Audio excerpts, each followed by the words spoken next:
کہ او ربا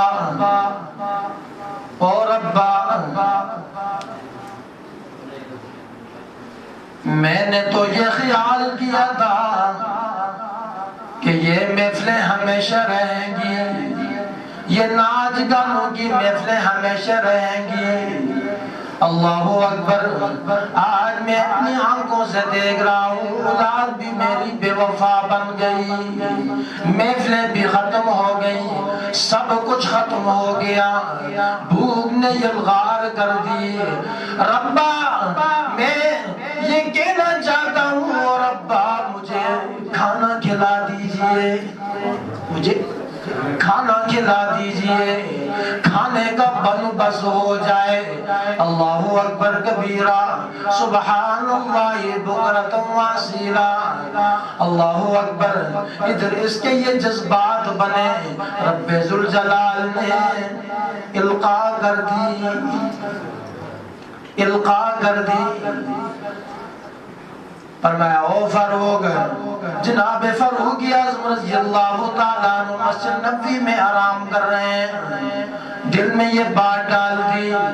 فرمایا او فاروق، اٹھنا،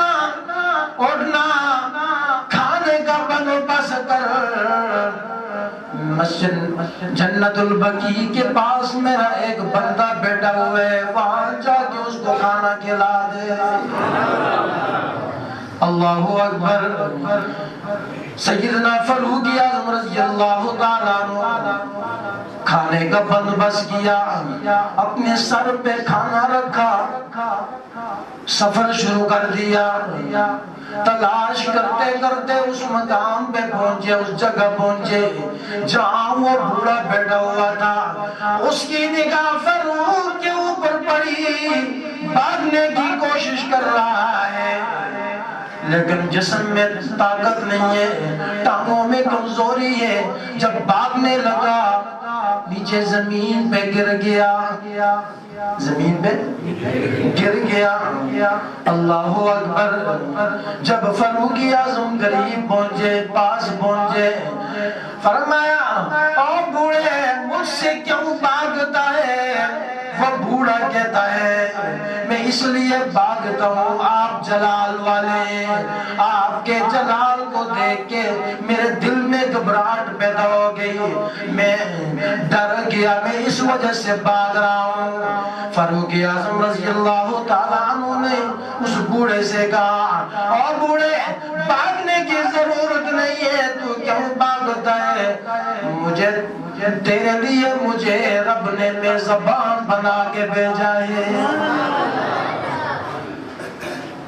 میں میزبان بن گیا۔ اللہ اکبر۔ کھانا اپنے سر سے نیچے اتارا، کھانا جب اس کو دکھایا، بوڑھے کی آنکھوں میں آنسو آ گئے، ساروں کا تاب ہونے لگ گیا کہ او ربا تو کتنا کریم رب ہے، میں کہاں تھا؟ میں تو محفلیں گرم کیا کرتا تھا، گناہوں میں ڈوبا ہوا تھا۔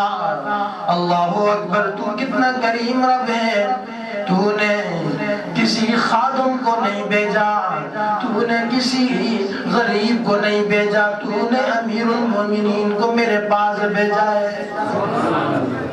کھانا جب دیکھا نا آنکھوں میں آنسو آ گیا، زاروں کا تاب ہونے لگ گیا، رب کی طرف